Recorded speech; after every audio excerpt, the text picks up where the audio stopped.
What's going on, Lions fans? Welcome to the Pride of Detroit YouTube channel. My name is Meko, joined once again by my guy Morgan Cannon, and this is your go-to place for all things Lions related. That includes news, updates, analysis, and so much more.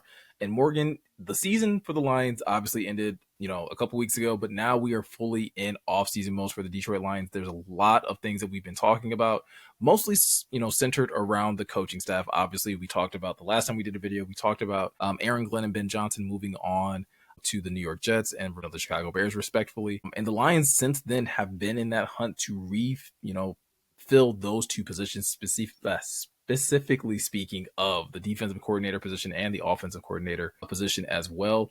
We don't have any official news as of this recording on the offensive coordinator front, but we did get some news over the weekend that the Lions did fill their defensive coordinator position. And it's kind of what you and I had been talking about and kind of predicting going, like, not even after, AG got hired away to the Jets, but even like leading up to it and whenever we started being speculating, the Lions decided to promote linebackers coach Kelvin Sheppard from linebackers coach to defensive coordinator. I don't know about you, but I actually kind of patted myself on the back for actually having my finger on the pulse of that one and actually being locked in enough with the team to kind of be able to predict that one pretty accurately. Yeah, and the tea leaves were there for sure. And we were, I feel like once AG gave his approval and really emphatically backed Kelvin just as a coach, and we had been heard Dan talk about how awesome Shep is, you can tell, and it's there. Obviously the linebacker room got an infusion of talent, right? As when it's 2021, it was arguably the worst linebacker room in football. But since then, they've pumped some talent into it. But then there's been some coaching, man, some developing too. Derek Barnes was raw when he got here. And prior to him getting hurt this year, I think he was on track for a heck of a season. And I think he's, unfortunately the injury is going to change the conversation a little bit, but that's another conversation for another day. But I'm excited to have Shep, man. Obviously, AG disciple. Wasn't that long ago, as you guys know, if you're probably watching this video, that he was in pads, you know what I'm saying? He was on those Patricia teams for a little bit there. So yeah, I'm happy about it, and get some continuity, you know what I mean? He's going to have relationships with everybody, and he's young, but at the end of the day, this is another trust Dan Campbell moment, right, Miko? Yeah, absolutely. Like you said, pretty young as coming in as a defensive coordinator, 37 years old, has been on this Lions staff since 2021, so the past 3 seasons. And like you said, not too long ago was in pads, right? I think played 8 seasons in the NFL, cross paths with Dan back in Miami when, Dan was still a tight ends coach. And I believe there's a clip out there when Shep was even talking about Dan as a tight ends coach and just his, vantage point of him and just being yo, that's a guy that I would love to play under, and that would actually coach me as well. And so this is a great hire in my opinion. I know Jeremy did an article about it, and I think he gave it a B+. This is an A to me, because sure, there's some questions about Shep in terms of, again, he is young. He's never been a defensive coordinator before, so what is that actually going to look like? But I think, Morgan, we're starting to see this new wave of coordinators in the NFL where, especially former players making this transition to coordinators. The Ravens did the exact same thing over with Zach Orr, who was in a very similar situation, wasn't playing, that long ago, came back to the NFL. I think he was a position coach, a linebackers coach for the Ravens, and then immediately went from there to defensive coordinator and really helped turn that defense around, this past season. Obviously, they started out a little rocky, but after making some adjustments and things like that, that defense started playing really well. So it's going to be hard to really place, super high expectations on Shep coming in, but I'm excited for the injection of youth that we're getting in the coaching ranks, because I do think you're going to get a fresh perspective on what this defense needs to do to be successful going forward. Yeah, I'm glad about this. This is really exciting to me, this new movement of players transitioning to coaching, because it just opens up an avenue for them to take care of their families down the road. Mm-hmm. Because some guys are just better coaches than they are players, and vice versa. You know what I mean? A guy like Jameson Williams, I don't know, would be I could be wrong, be a good coach, because JMO just does a lot of things that other humans can't do. So yeah. You know what I'm saying? And there's nothing wrong with that. But then, yeah, I'm excited because you get Shep in the room, and to me, linebackers and tight ends kind of have some similarities in how they project as coaches, just because you have to know everything, right? A linebacker, if you're the Mike, you're going to be involved in coverages, what kind of zone we're playing, like passing things off, all that good stuff. Concepts on that side of the ball. What your front's doing. Are you in an odd or even front? Like, where's who's the force? Who's the contain? There's just a million things that go into it. So I do think linebackers project as like really good coaches, similar to tight ends on the offensive side of the ball. And yeah, I'm can't be mad. You brought up Sean Dion Hamilton already. No, I didn't. That was going to be the next thing I brought up. Like Yeah, that's another thing too. Like you're getting a defensive coordinator that's a former linebacker, but they also promote Sean Dion Hamilton from assistant linebackers coach to linebackers coach. So again, you're still keeping a former linebacker in that linebacker room to continue to help develop these other young linebackers that you mentioned earlier. yeah, and it helps, man. I do think I keep going back to what Jameson said on the St. Brown podcast about they kept trying to get him like, hey, Jamo, what do you think about coaches that haven't played before? And he would Mm-hmm. he'd start like laughing, like, I'm not gonna say that on here, type of thing.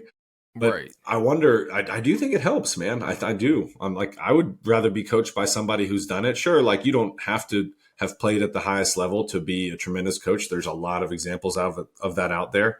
But at the same time, man, who better to learn from than guys who have just been in those shoes and now have dedicated their entire, existence as a professional to being a good coach. And I think it's a different set of skills because like sometimes like when I'm coaching, I know what I'm trying to tell somebody, but I'm still have to think about how I'm going to articulate it, right? Like how I'm going to get that point across. And Yeah. that's where the teaching aspect comes in. And I think I can be a much better teacher in that aspect, but I think the best coaches are the best teachers. And I see Shep as a really good teacher because the proof is in the pudding, man. Look at that linebacker room now, like this past year compared to the middle of 2021 when things were just on fire. I agree. Like, and I think like you can look back at the work that Shep has done when you talk about Malcolm Rodriguez and the growth that he's had, the growth that Derek Barnes has had, even the growth that Jack Campbell had from year one to year two.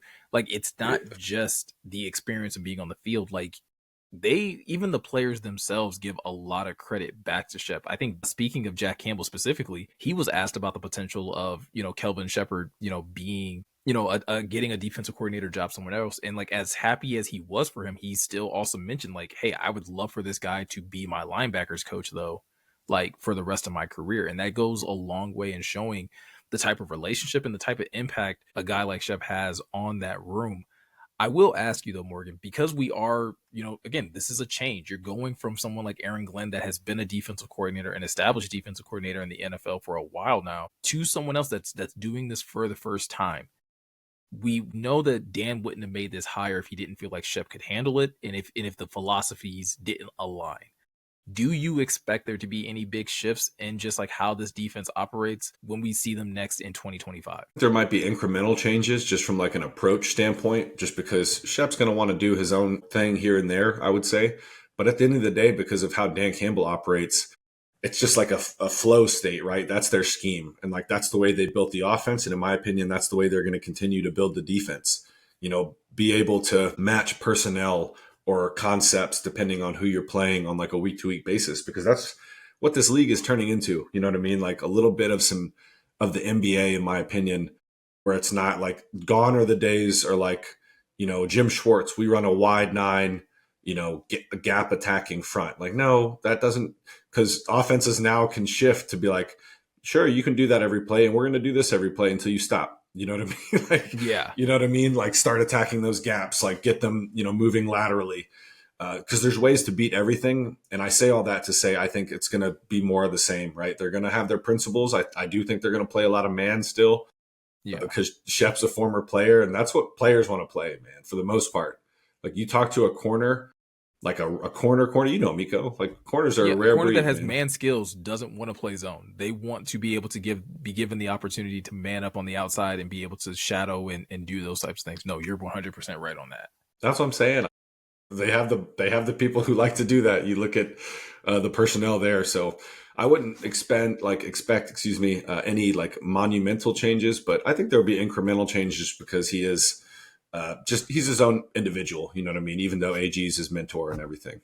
Yeah, I think I agree with you in that regard. I think you may see some changes in like again aggressiveness and timing of certain aggressiveness types of things, because we knew what AG was going to do. If he got you in 3rd and 7, 3rd and long type of situations, he was going to blitz you. Heat was We'll see coming. if Shep has that same type of mindset. He still may go man, but maybe he just tries to disguise a lot more blitzes or things of that nature. We'll have to wait and see how that plays out. But the one thing that you did point out is the personnel. And that's another reason why I don't think to your point, why we shouldn't expect like wholesale changes across this defense. The Lions have who the Lions have talent wise, and it's a lot of young pieces still.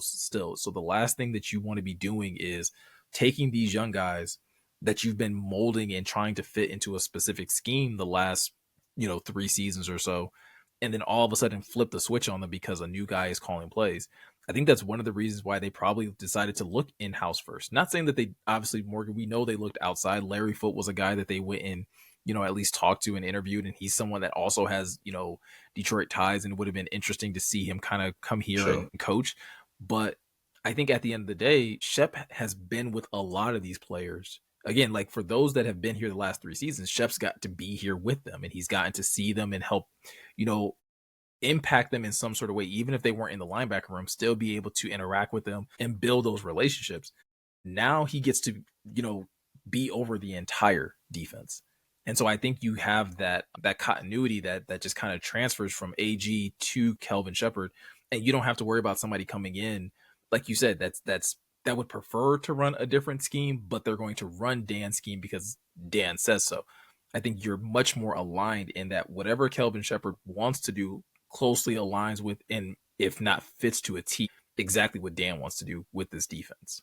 No doubt. And it's all predicated on playing to your like players' skills. You know what I mean? Like if they're able to draft like a true like a jack linebacker this coming, like that opens up the door to this coming season. Like you can run sim pressures like out of a base front that we can get it. It all depends, and that's why I love this philosophy. It's like let's maximize what we have, as opposed to like the archaic ways, like when Patricia and them were here, like, okay, we got to get this because we got to get this for our defense. And then like, no, dude, how about you just play to what you have for the time being? You know what I mean? Yeah. It was just, I hated that in retrospect. So yeah, I'm excited. I trust Dan. That's what I'm saying at this point. Almost like facts. Like think about that, guys. Like Brad, same thing. Everyone's like, trust Brad. You got to trust Dan at this point because he's pulled all the, he's done what he needed to do, whether it's dismissing people. Like I liked Aubrey Pleasant. I liked Anthony Lynn, but obviously it wasn't working and he made the decision. And, on the other hand, he's brought in people and then he's made the decision to retain guys like a Hank Fraley, like a Ben Johnson,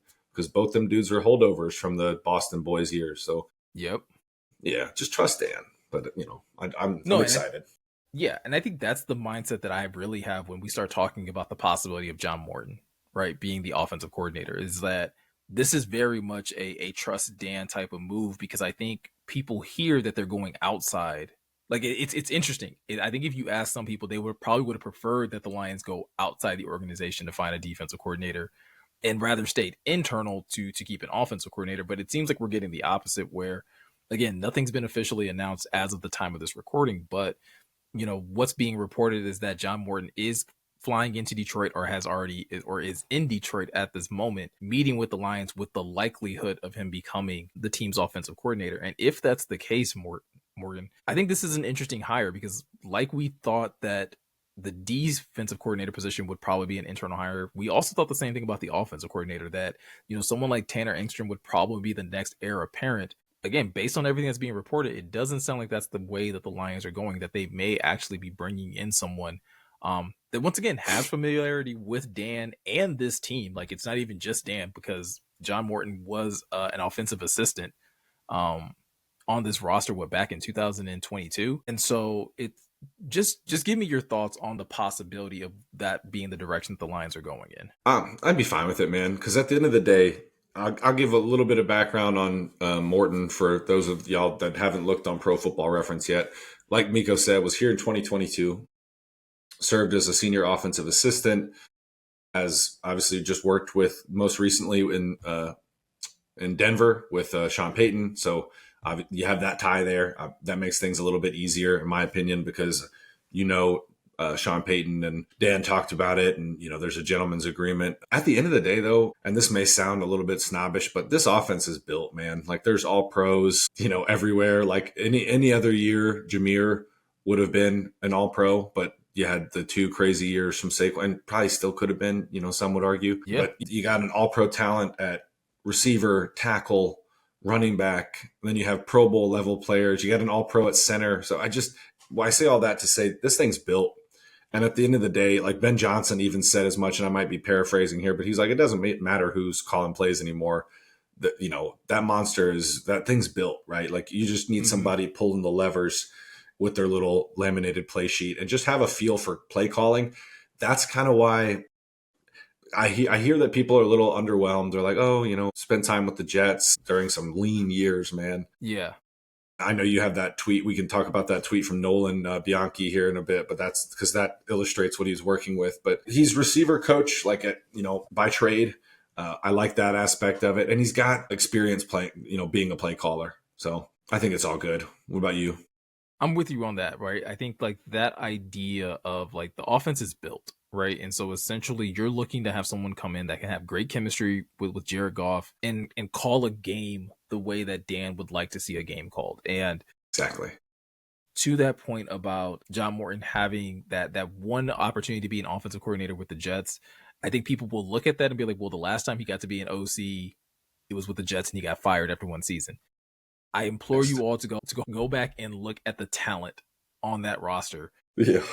And also just go look at the Jets as an organization during that time, because I think they have been the example of just inconsistency across the board. But John Morton still went out there with that offense and still helped a number of players have career years. And so I think that's the thing that I look at, and it's like, okay, he's definitely getting a bump in talent. Like if nothing else, he's going to have much better weapons to work with. You talk about having a quarterback of Josh McCown, you're now getting Jared Goff. Josh McCown had a career year in passing yards and touchdowns. He's going from Bilal Powell to David Montgomery and Jahmyr Gibbs. Bilal Powell, when he was the offensive coordinator, career year. Robbie Chosen, career year in touchdowns, second most yards in his career. Same with Jermaine Kearse.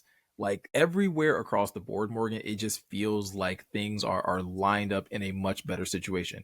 And not to mention, you're also working alongside a head coach in Dan Campbell that, again, is very involved with this offense. So it's not a simple situation of like, hey, I'm handing you the keys and looking away, even though John Morton has a lengthy, like you mentioned, a very lengthy career in coaching. Dan's not handing the keys over to anyone and not being involved, right? I think he learned from that mistake with Anthony Lynn. Again, not to blame Anthony Lynn. Like Dan takes a lot of blame for that, for not being involved enough. But I think he learned from that. And so you get John Morton with his experience. You get Dan with knowing what he wants called and how he wants games operated. And then you add that with a much improved offensive group. Like you mentioned, all pros on so many different levels. Whether it's John Morton or somebody else that gets this job, like I'm not really all that concerned about the offense, to your point. Like I'm kind of right there with you, where it just feels like this feels like a plug and play situation. And if things don't look right, it wouldn't surprise me. Like this would be one of those situations where it would look similar to 2021, where Dan might just take the reins back over and be like, never mind, I got it. Yep, this is me. Exactly. And I really do I think he's more comfortable just managing the game like he likes to, but I think this will be fine. And then remember, Hank Fraley got a promotion and title. So like run game coordinator, which I like, because in my opinion, there is nobody like with respect to offensive play callers. And like, obviously we talked about John Morton having, like, he was the receivers coach back in 2016 when when Dan was still with the tight ends coach in New Orleans. So yeah, I just, at the same time though, like with respect to those guys, I think the ones that know the run game the best are offensive line coaches, man. Those guys live it, breathe it. They're the ones that can implement it the best, in my opinion, because they're going to have their fingerprints all over it from working with the line week in and week out. So I like that aspect of it, because in order for the Lions offense to do what it did this year, or like similarly, it's all, as we know, it starts with Jahmyr and David and that offensive line. Yeah. And one other thing, like again, we'll have to wait and see if this ever does get announced, whether today or tomorrow. One of the things that I also wonder if it was something that was appealing to John Morton versus someone like Tanner Engstrom that a lot of us thought would get the job, is that experience, right? Like John Morton's been in the league for a really, really long time. And I think you even mentioned there was a quote from Dan back in like 2023 where Dan even points to John Morton being a big help to Tanner Engstrom. So it's, again, maybe not a knock on Engstrom in any way, but just like, hey, John has all of this experience at his fingertips. And maybe that can be utilized in tandem with all of these other offensive coaches, like you said, whether it's with Engstrom, like you mentioned with Hank Fraley, obviously being with Detroit for a long time and also being a former player and just coaching for a long time. There's the possibility of a lot of, again, cohesion on this offensive group to where a lot of people are just able to just take this collective mind of so much football knowledge and continue to help this offense perform at a really high level. Yeah, and I love that you brought up the Dan point too, man, because people don't realize like Dan is he's talking about fingerprints again. He's got his fingerprints all over the offense. See, that's his thing. You know, he knows ball, X's and O's. I forget whose quote it was. I think it was Amon Ra's. But he knows ball, but both sides. But offensively, he was a tight end. You got to know it all. You got to know it all. You better know it well because, you know, it's just a lot on your plate at once from a, you know, run game standpoint, pass game standpoint, all of that good stuff, protections. So, yeah, I'm excited. I think this is I don't blame Dan for going with like the quote unquote safe option here because it's built, man. Like this team is like, it's loaded. You don't want to mess with it. You just want somebody to get up there in that chair and pull all the strings and make this machine keep on going. It's like a symphony, you know, the guy at the front, the conductor. Yeah. That's what it is. This is one though. I'll be curious to see what the trick plays look like. If they continue with the crazy trick plays, we're gonna find out real quick if it was all Ben Johnson or if someone else had their hand in the pot when it came down to putting those together. That's a good point. Yeah, that'll be something to watch. I'm gonna be watching how much we run duo and just stuff footballs up people's noses because Hank Fraley's he's like, I'm not gonna mess around now. You know what I mean? That'll be exciting. I like it. Absolutely. With that said, guys, if you guys are looking to stay tuned to that news of when the Lions officially announced who their offensive coordinator is going to be, I highly suggest you guys go stay tuned into the PrideDetroit.com website because that news is immediately going to be over there once it gets announced. You know, Jeremy and the guys are so good about getting stuff out once, you know, the news starts kind of matriculating across the news wire. But also, if you are looking to stay tuned to any of the video content that we're putting out, you can always check out, you can always hit the subscribe button, hit the notification bell. Both of those things will help you have an easier time of finding our content whenever we decide to go live or when we decide to upload new videos like this one. But with all that said, I'm Meko. He's Morgan. Thank you guys for taking the time to watch, and we'll catch you guys in the next one.